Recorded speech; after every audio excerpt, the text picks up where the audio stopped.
MoneyGram app not working. Hello and welcome back to our YouTube channel. Without any further delay, let us get started. First and foremost, make sure that your MoneyGram application is updated to its latest version. Then head over to your Play Store. At the top search bar, type in MoneyGram. Once you tap onto the app, you should see Open. If you see Update instead of Open, then update your app.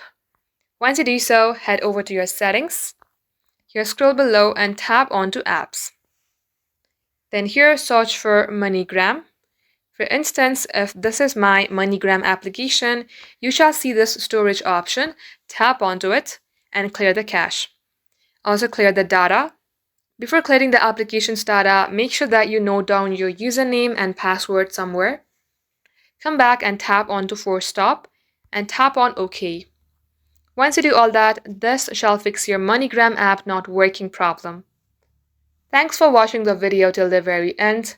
We will catch you up in our next upload.